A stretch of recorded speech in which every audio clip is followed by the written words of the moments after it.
So is this how I start? I go, Haberman, and then you say, Brody. I'm not John Middlekauff, but Guy, it's good to talk to you, man. How are you? It's great to see you. I'm doing well. It's great to be with you. You have been the internet for TV people, YouTube, and not just TV people, like reporter, just the content world. And you were very early, I think, to this, and you've been swinging that pick. I think a lot of times people do it when they have to. Mm-hmm. It seems like you started doing it just because you believed that it was a place where a lot of people were going to be, and you were right about it. Well, I think we can end our conversation. Guy, that's all I needed to hear. Thank you. So long. See you next time. No, actually, but I want to throw that right back at you because I really appreciate and admire what you and John Middlekauff have been doing. And by the way, when John watches this, John, you're invited here too. This is just me and Guy connected here today. So he's a busy guy, that Middlekauff, but your guys' show and program, I don't even know what to call it because I know initially it was the podcast and then you stretched out into YouTube. Kind of describe what you guys do, all the different things that you guys do. Yeah, I mean, so it was a podcast that then just became a podcast on YouTube. Mm-hmm. And that content became the same. It was the same stuff. Yeah, just in a different place. In a different place. Then you start doing a little bit more YouTube only stuff, right? You can do 10 minutes on YouTube. And, right. There have been times where one thing I've thought about within the last year, we've talked about it and I've done some of it is like, you know what, maybe this 15 minutes that is on YouTube also goes up as a 15-minute podcast. Is that something to click on and listen to? So now some stuff you do on YouTube only works on YouTube, right? Videos that are video reliant. But, it's a lot of, as you know, you got to have some time. You got to be willing to have stuff not work. Definitely not right away. You got to put in the work. Yeah. You got to put in the work. And, we could debate how important it is for it to look good. I think it helps. Your stuff looks great. Hey, thank you. No, but the content matters and your approach, your personality matters, right? Here more than anywhere else, I think. But you do a lot of stuff, and I've watched a lot of your stuff that takes a lot of technical skill that I do not have. So it's not that hard. It's where nobody's launching rockets over here. But no, you could. I'm looking at you. I think you could launch a rocket. We'll show the wide shot here now. No, look, I'll say this. I love everything I've learned through television and production value, and I still love my day job. It's awesome. It's my career. I've done it for 20 plus years, but I've really liked what's been brewing here, especially on YouTube and what you guys are doing and what Larry Krueger's been doing and what Damon Bruce has been doing and a lot of people who've crossed over from the broadcast into YouTube world. There's an interesting and fun and creative situation going on over here. So I think you guys have been doing great with it. Yeah, well, thank you. I mean, I was texting you last night. You were doing sharks. That's the one thing that isn't on YouTube live. That there's a niche there for somebody to take over. Is that what you're saying? No, I'm saying that's the one thing that the broadcasters won't let go of, right? And so it's fun. It's cool that you get to be able, like this weekend, I'm going to go to Salt Lake City on Friday for a college basketball game. I'm going to do a college basketball game, Colorado, Utah, and Pac-12 Network. I love doing that stuff too. Yeah. Oh, yeah. And that's different than this, and this is different than that. And I wouldn't want to stop. I don't think I'd want to stop doing one or the other. I'm totally with you. Totally with you. Hey, when you and John's show ended on 95.7 so many years ago, it was very unceremonious, and you guys had a good thing going, and people were still clamoring for you guys together to do something. And sports radio, look, in general, I love so many people that still work in sports radio, but the format's interesting. You're always limited by the clock. And sometimes there's these inflated conversations and it's well, we got to have this topic. So I'll take one angle, you take the other, and let's you and I, Guy, debate about this. And it's who really needs that all the time? It's evolved a little bit, but how did you guys know what to do as soon as that happened? And how would you describe your journey since then in finding kind of a nice, rotation of what you do right now? Well, I think we were lucky in the sense that people ask me sometimes over the years, like, how do you start a podcast? And my answer back in, you're talking about like September of 2016 is, we'll have a radio show first. Yeah. And then like have a dramatic exit, and then have a built-in audience that is like, oh, let's go support these people because they got screwed, like that type of deal. So that really helped us. And we got connected with a guy who at the time was doing like he was doing a podcast network, and creatively, and he had some connections with, he was getting stuff posted on Bleacher Report and that sort of thing. It was, imagine, it was kind of like Blue Wire, pre-Blue Wire. Like he was trying to build out, a network like that. And he really understood how to, when things should get posted and how to create clips and like, the stuff that everybody does now. Yeah. And so that's kind of, we at least, it was two guys who didn't know anything really about, we listened to podcasts, but I didn't know how do you, just the basic stuff. You get an Apple Connect podcast, like just little things. So that's where it started, was we got connected with somebody who helped us with that, and we just dove in. Well, I'm glad to see you guys are doing it. You guys are on the forefront of it, and I think this is only growing for a lot of people that are, just getting into it. But you obviously had the traditional start, and you've kept it going in kind of the new age. I just want to kind of rattle through some different topics here. I mean, you're such a well-versed sports person in our area and in our region. And actually, as much as there's a bunch of pro topics here, and the Super Bowl's right around the corner. By the way, are you guys busier now than ever with the 49ers in these 2 weeks of lead into the biggest game they'll play all year? Yeah, Niners being good is good for business. Yeah, right? Has to be. When we were doing the radio show, we made a decision like, we're going to do just football, basically. Yeah. Because no one else was doing just football. And it's what gave us, we competed because of that. Yeah. And so that was kind of the philosophy going into the podcast. I love basketball. I love baseball, as you know. Yeah. But we kind of decided to attack the biggest niche, if it's kind of an oxymoron. Yeah. And there's a billion people in that niche. But yeah.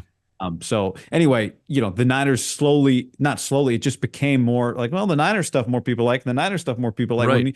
I think if you went and listened to our podcast at the beginning, it wasn't as much Niner centric as it became. Yeah.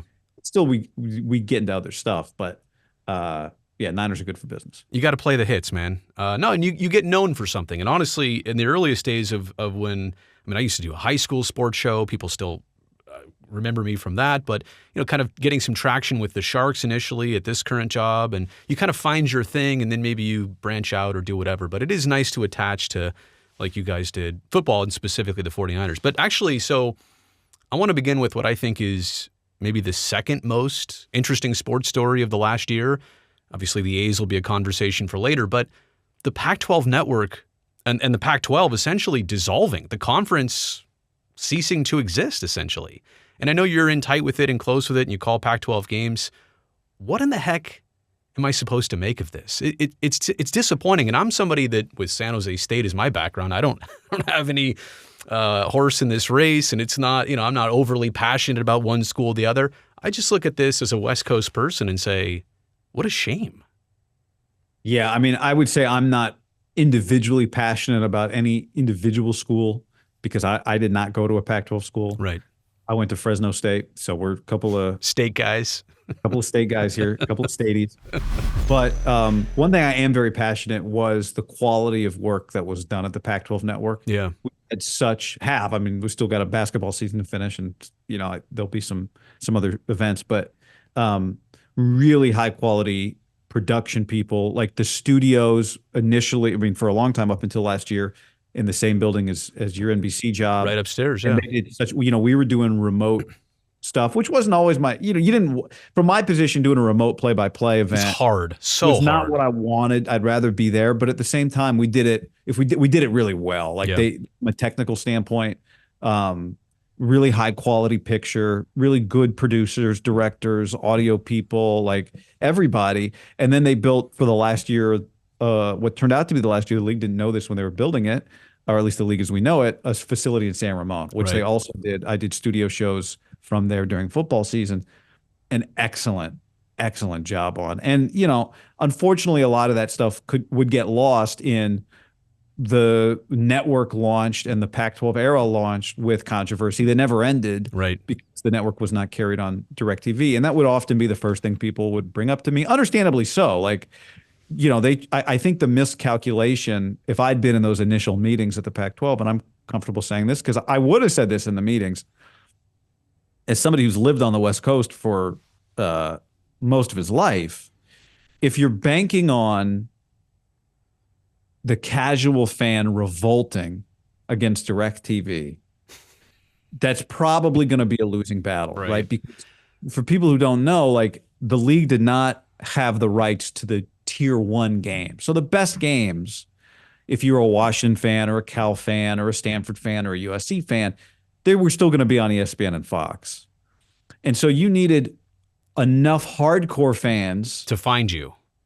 Yeah, well, you need enough hardcore fans to say to DirecTV, Yeah. you need to take the Pac-12 network or I'm leaving. Right. Okay, to make that stand. I get it. To make that stand. I'm leaving Sunday Ticket. I'm going to walk out. And when you look at our stadium sizes on the West Coast, they are not the stadium. They're just not as big. Your average, your median, they are not as big as in the Midwest and in the South. You just probably were never going to win that battle. Now, there were other complicating factors. One of the conditions I remember being told of the DirecTV deal was going to be that every school had to make AT&T its primary telecommunications provider. And, for the state schools, some of them had state contracts. That was just not going to be possible. So, but anyway, I mean, these are things you would think that you could overcome it. They never did. And that put the league, at first it put the network, and then it put the league, in a very, they're fighting not just a distribution issue, but a PR issue that was, probably unwinnable from that standpoint in the end. So that's a long answer, Brody, but that's like the first part of it, right? And I've been wondering, one thing I've been wondering the last month, I'd say, watching Florida State and North Carolina, some of these ACC schools are seeing they're in a long-term television deal that pays them significantly less, Big Ten and the SEC. And it has made me wonder, even if a deal could have been done at $35 million per school per year with Apple, let's say, which I was about to ask you about that. I think would have been really cool. Like, the things I've heard about that Apple deal would have been really cool. But I do also understand, Kalen DeBoer, who left Washington to be Alabama's coach, he was one of the people very concerned internally about, will we lose in recruiting because it's going to be more difficult for people to find? And what the counter argument was, well, name something Apple has failed at. There's not a lot of, when Apple puts the full force. I love my Apple Watch, by the way, and my phone and the computer that I'm zooming you on right now. It's amazing that it all came down to the TV stuff, the money stuff. And granted, I know it's college sports and it's a business by nature, but all the stuff that you're angling towards has nothing to do with, the geography didn't work or the schools didn't like each other or there was some personal rift. It's like they literally all couldn't get the best deal out of it. And you mentioned that Apple thing. From what I understand, Apple was proposing a deal where it's kind of like what they do with F1, where they'll just do your whole package and everything would be on Apple. And use the Pac-12 network as its production. I mean, that seems like a slam dunk, and they couldn't agree to it. It sounds like, which, as you know, is what the NFL does with Thursday Night Football on Amazon. Right. That's an NFL production. It's what Major League Baseball does with their Apple. That is an MLB production on Apple. So, yeah, I mean, look, I would have loved the deal. It would have been, I think, probably good for me, just based on I live in the Bay Area. It's near the production studio, right? Right. And I think it would have been cool. I think Apple would have done some. I think there's so many cool things you could do with Apple.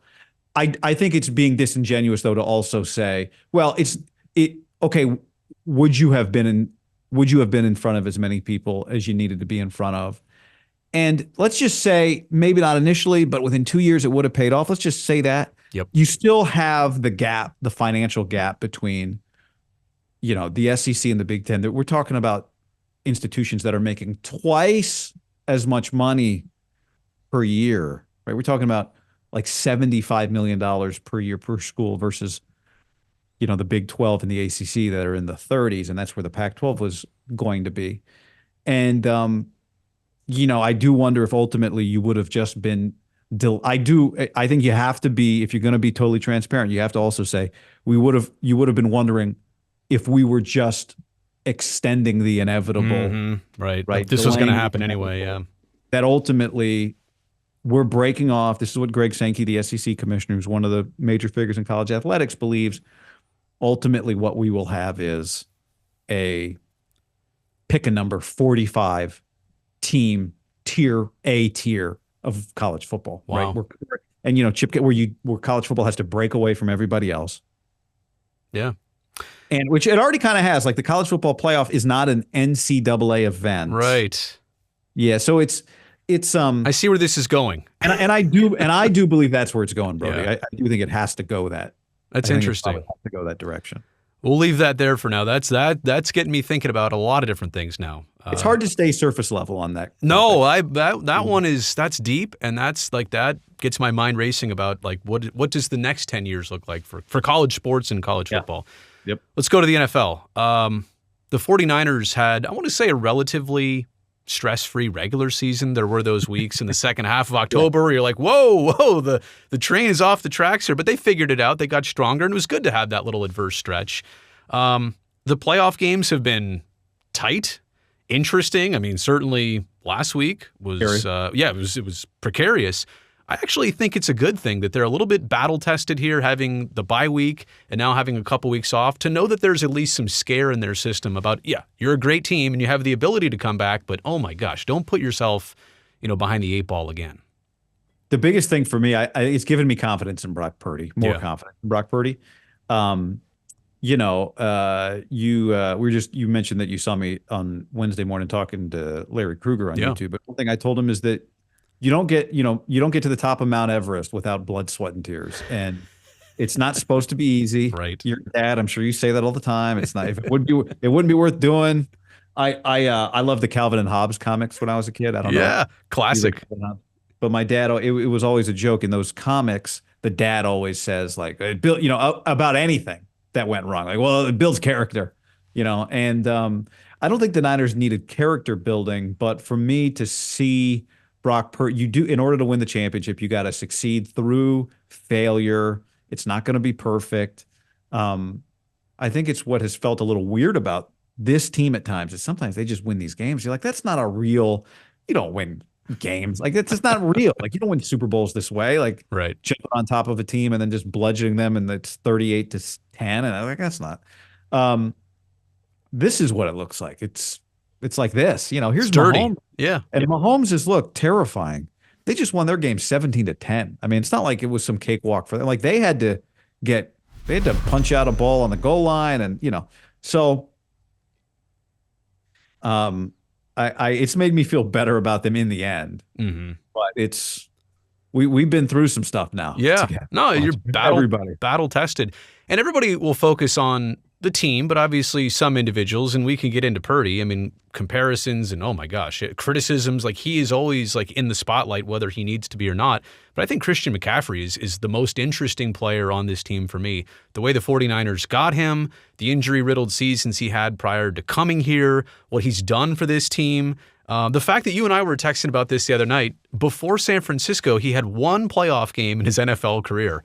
Wouldn't it have been a shame if he never got to San Francisco and never got the chance to do what he's been doing in these last few postseasons? I think he is, I mean, and I know fans realize this, he's a main component, but to me, without him, I don't know that they're here and now doing what they're doing. Yeah, it hit me after the Lions game, and I texted you this, that he is the alternate universe of Mike Trout. Yeah, that was a great comparison. That was great. Mike Trout is what happens when Christian McCaffrey doesn't get traded and just plays out his career in Carolina. Right. Christian McCaffrey is what happens when Mike Trout gets traded to the Yankees or whoever. Yeah. Where you all of a sudden you get to see this guy. The biggest game I've watched Mike Trout play in was in the World Baseball Classic. And the at-bat against Ohtani. Against Ohtani. Right. That was the biggest moment. Oh, man. And, it's with baseball, you need, if you're going to be a great postseason player, you can't do it like in the NFL. You get like Purdy's playing 3 playoff games. To be a great postseason player in baseball, you got to play like 15. Yep. We're talking about years and years and years, and it's just such a shame that Mike Trout hasn't gotten that opportunity, and we haven't gotten that opportunity to see him on that stage.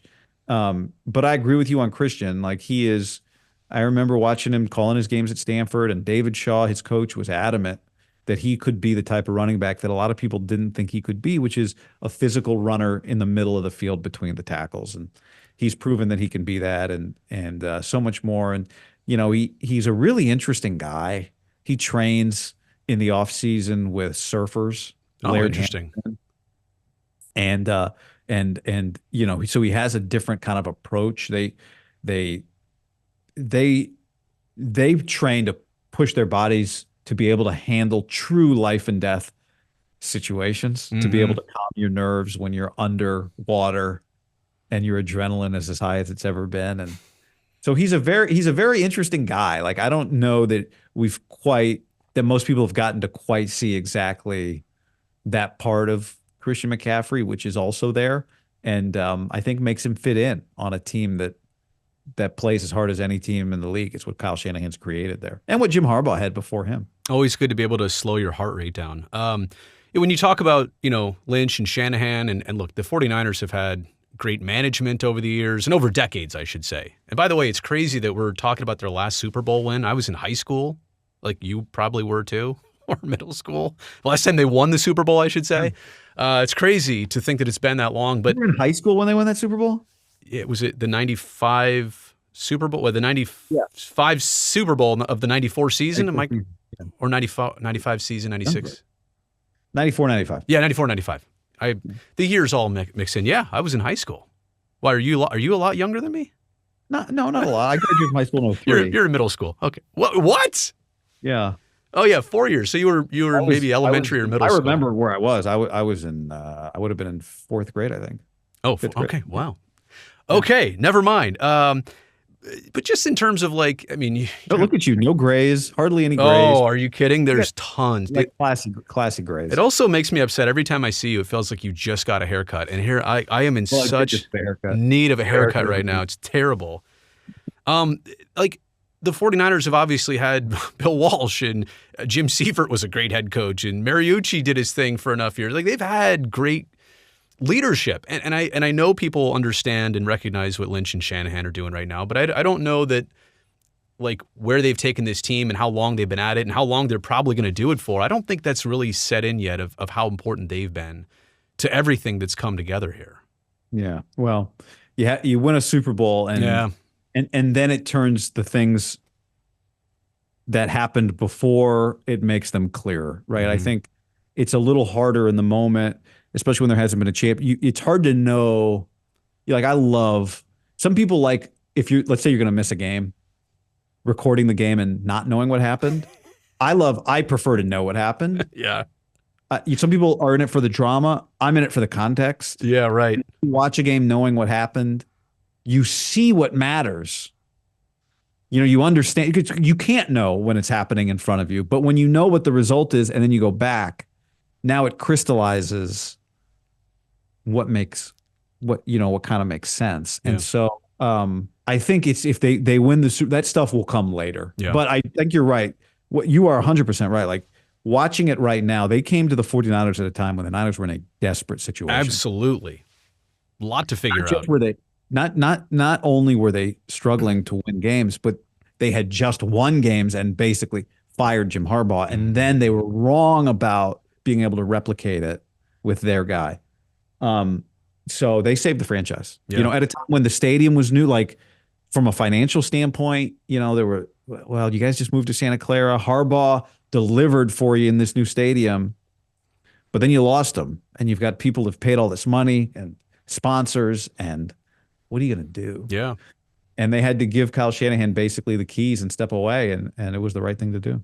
Yeah, I think they'll be viewed in an even better light than even right now as time goes on.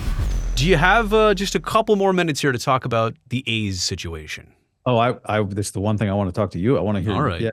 Talk to you about the A's. Well, let me begin with this. I don't know how much you pay attention to what's going on and the daily doings of it, but what's your take from wherever you stand on it and from how much you consume on it? Like, how interested are you in this, and how do you pay attention to it, and what's your take? So I'm interested in it. Mm-hmm. I struggle with this topic. I don't cover this topic like a probably like I cover the Niners, which is more, I try to be more objective about that one. Um, I would say you and Casey Pratt are how I follow this topic. Well, Truly, I mean, that's not good. No, I'm just kidding. Thank you for saying that. um, and I think it's first and foremost, I think it's sad. Like the irony of it, or for me, when I came to the Bay Area, was to work doing the A's pre and post game show for 95.7 The Game and do their night radio. And once upon a time, my dad was in the Air Force. Once upon a time, as a 6-year-old in Omaha, Nebraska, I was an A's fan. I was a basher. I just was a basher. I've got a Jose Canseco jersey, pants, stirrups, helmet for my 6th birthday. I was also an Orioles fan. I loved Cal. So I was a little all over the place. I'd be lying if I pretended like I was like an A's diehard. That wasn't the case. I get it, though. It was part of the time and it was part of who you were. I get it. I was there. I was there too. Yeah. So anyway, and then, we moved to the Bay Area, or we moved to Northern California, Davis. But we would drive to A's games, early release Thursdays after high school, and come and then I did stuff there. And I have long wondered if the Bay Area would support 2 baseball teams. Like, if I'm being honest, like being around the A's, I saw what it was like when they were good, and you'd open up the tarps and like people would come, right? Yeah. Historically, the attendance data has not always been great, but neither has the facility for a long time, and neither has the star power for a long time. So I really don't. I struggle with it because I don't get them going to Las Vegas. I mean, I understand Las Vegas fundamentally. Mm-hmm. I tend to think a stadium on the water in the East Bay would work. Yeah. I live in the East Bay. I used to live in the city. I live in the East Bay now. And it's a lot more vibrant than I realized in terms of nightlife, in terms of just, community. So I thought it would work, but I'd be lying to you and probably pandering if I said I also haven't wondered about. I'm not 100% sure that it would work, I guess is what I'm saying. I've wondered, do we have enough hardcore sports fans in this area? For 2 teams. It is a pro sports town. Mm-hmm. It is a pro sports town. That is true. It's not a college town. So what would be your answer to that? Because I asked that question sincerely. Yeah, I think you make a great point in that we don't have the data to really know.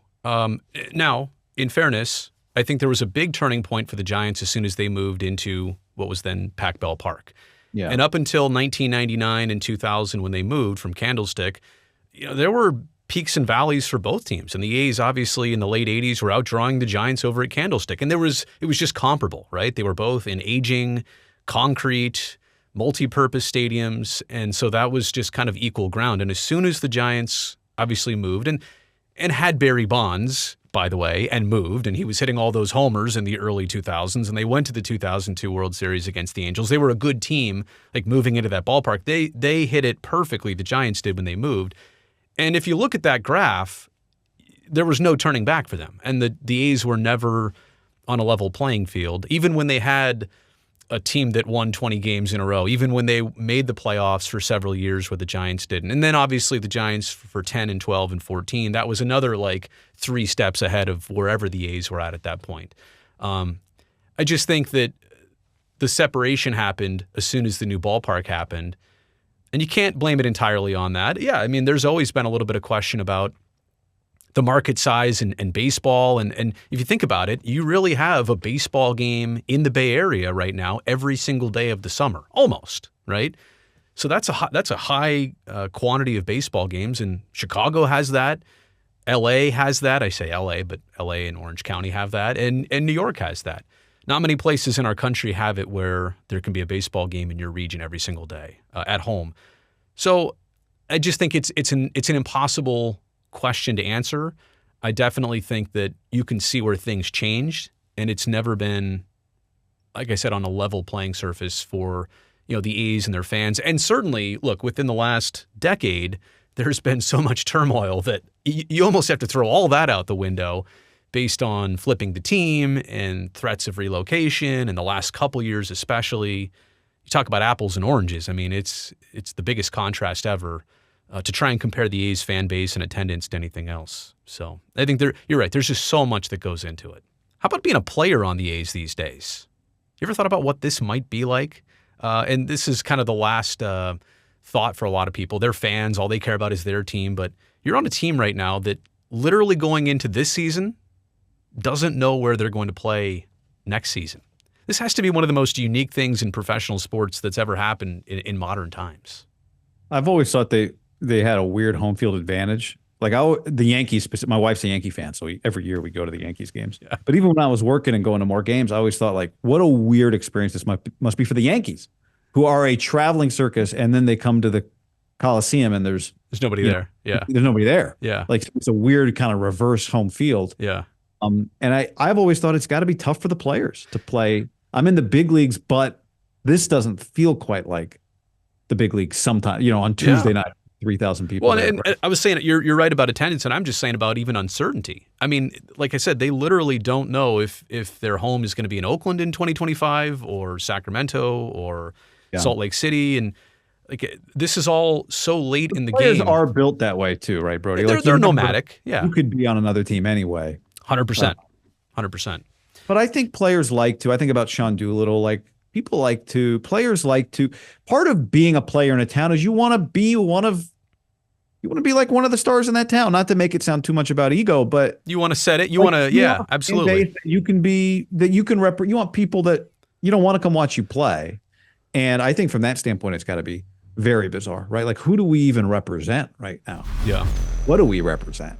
I think sometimes that stuff is more for the fans than for the players, but I think when it all comes together, it's for everybody. It's for the players. It's for the fans, like a city together, like that stuff you can feel it. I remember one of my favorite sports moments ever was A's in the postseason, Sonny Gray on the mound, Torrey Hunter at the plate. Yeah. This would have been what, 2013? Yeah, 13, yep. Season. And Sonny Gray goes up and in on Torrey Hunter and knocks him down. Or I don't know if he knocked him down, but he goes up and brushed him off, yeah. And Torrey points at him. And the crowd starts going bananas. Yeah. And Sonny strikes him out. And it was like everybody was one. And that is what sports at its best can become. Everybody becomes like one, like the crowd and the whole thing feels like one big machine. And I think for A's players, it is the opposite. It probably feels very disjointed right now. I was just about to say it's set up that way, at least for 2024 and beyond. Just two more things here. The fans and the community might get looked at in the point you made about attendance, and then the fans can turn around and say, well, maybe payroll, not keeping your players, not being competitive. I think payroll versus success is an interesting conversation because some teams like the A's, they can have success without the payroll, but you cannot sustain success. And this is probably baseball, basketball, football, and beyond. You can't continue to be a good up-and-coming team with all the right prospects. You can't be that good team unless you eventually open up the checkbook. And I think, as the A's approach Las Vegas and they say they're going to be a good team again and they're going to spend money and they need to make that good first impression, it's not easy, first off, to have the next batch of young, great players waiting in the wings. But it's twofold because people will say, yeah, the A's have been successful, but they've never sustained it because they never committed to the Chapmans, the Olsons, the Murphys, the Marcus Semyons. And I think that's a hard thing for a lot of people to understand, maybe not most watching this video, but I think you and I understand this too, that spending and sustained success, they kind of have to go hand in hand. Well, and star power and selling tickets also go hand in hand. It's tough when you're just about efficiency, whether because you have to be or that's your philosophy, and it protects you against making big mistakes in free agency and mostly. But you also, it's why I don't always fault an owner when they get involved, especially in baseball, because baseball is the one where you can add a star, the owner cuts the check. It doesn't necessarily affect football. If an owner gets involved, like that could be really critical. Like the team is, every play is a team play. Right. Whereas in baseball, it's more individual. Basketball, the same. Every play is a team play. Right. Baseball, if an owner wants to spend his money on a starting pitcher that the GM didn't like, hey, I don't think he's worth 220, and the owner's like, no, we're paying him whatever, good. Like I understand why an owner does that because he understands that if we're not going to be excellent, then we better have somebody that people want to tune in and see. And in an ideal world, you can homegrow that guy and then you can develop him and he can be Bumgarner and it's like Posey and great, like fine. But you have to be willing to step up and keep a guy around maybe because, if he's going to be better than is he going to be as good as the cheap guy, but he's more expensive? Right. Well, sometimes you might need to do that because you're trying to, this is entertainment and storylines. And you know what star players do is they make it easier for your casual fan to attach. Follow. Absolutely. You have to explain every guy to me. Well, that means I got to watch 4 days a week to know. Right. And if I watch 4 days a week or 5 days or 6 or great, now I know. But you don't fill stadiums on hardcore fans. You fill stadiums on casual fans. So well said. That is so well said. Last thing is, even to the people who might be out there and they're either Giants fans or they don't even watch baseball, just sports people in our region and in our community, how should they take potentially, and if this happens, losing one of our pro sports teams? And obviously the Raiders just happened. That felt different, by the way. But I just feel like nobody can truly grasp what this process is all about until, like a lot of things, it's all said and done, and you're looking at it in reverse a lot differently. We're going through it right now, and it might happen. But I don't know that it's really going to sink in, even for casual fans, of what's actually happening until it's done. I don't recall exactly what your opinion was on. There was like a week when who was it that didn't sign? Oh, Ohtani. When Ohtani didn't sign with the Giants, and there was a big debate going on about whether or not, San Francisco's down. And then somebody said something, Rowdy Tellez said something on TV about downtown San Francisco, right, the Bay Area, and there's a big debate going on about it. And I felt, as somebody who lived in the city for a long time and worked downtown for a long time, as you did, you had a place down there. Yeah. I felt like, hold on, I think we're being a little crazy if we just blindly defend it and go, well, people don't understand. They don't, no, it's not as bad as you say. Well, let's put that aside for a second. If people believe that's what it is, then you have to change their mind, whether you believe it's that or not. Right. And the other thing is, where the players stay. They stay right downtown by Union Square. They not far from the worst part. You can't be like, well, go out to Chrissy Field. Like that's gorgeous out. Right. Like, yeah, okay. Which it is, but you're right. But they're not seeing that. They're seeing the airport, the hotel, the ballpark, and maybe not the most picturesque places that we know about. But also, Brody, like, I'm not interested in, I go to Fresno a lot. It's where my wife's family is from, and you run into people in the East Bay or in Northern California, and they're like, God, it's a shame you can't go to the city anymore. And you know what my answer is yes, it is a shame, but also yes, you still can go to the city. That's true. And enjoy yourself. And I think there are two issues to address. One is the actual issue that does need to be addressed and improved, and the other is just the fundamental, like, whether or not you or I agree that they've got to do that they've got to pick it up. Like, I go to the city, I open my glove box, I take everything out of the car. Yeah, me too. Don't leave nothing in there. Don't tell me there's not a problem.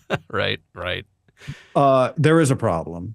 But whether you believe that or not, there's definitely a public relations problem that needs to be addressed. And I think losing the A's is a part of that. I think losing the Raiders is a part of that. I think people going downtown San Francisco was like all of that. To me, all of this is part of the same ecosystem. And I think people need to acknowledge that things need to be fixed. I think one of the takeaways I had there was I think you could find the bad or rough neighborhood in almost every American city. And it's been fixated on, and it's not to say that it doesn't exist. Like, there are issues in a lot of places across the entire country. But you're right, it's been focused in on, and obviously. But also I've seen it progress. Yeah. It was better 10 years ago. I think there's been a spike. And especially I said that about San Francisco as somebody, to your point, who lived out there. I think problems always existed in San Francisco. I think they're being magnified right now for a multitude of different reasons. But you're right. You can't ignore it and say that it doesn't exist. But I think there's some middle ground in saying it doesn't have to be one extreme or the other. Like, it does. It's a war zone versus it doesn't exist. There's probably some middle ground in there that logically we should all come to the realization. Like, it's not one or the other. middle ground arguments don't No. win. So how about win? Let's win. I'm tired. Let's win. Typical sports radio. You got to be one or the other, right? But Well, you can't just say I don't know or I'm not sure or I don't really have a strong opinion on this. You got to go in on something. So, Guy, it has been awesome to catch up with you. Keep up the good work. You know I watch. I obviously subscribe to what you and Johnny do. So big fan, and let's do it again sometime. You know, catch up, collaborate. We're out here swimming in this YouTube pool. I'm having fun, and I'm having fun watching you having fun too. Well, you've been an inspiration, and thank you. You've been a help, and thank you for that too. And it's great to see you, man.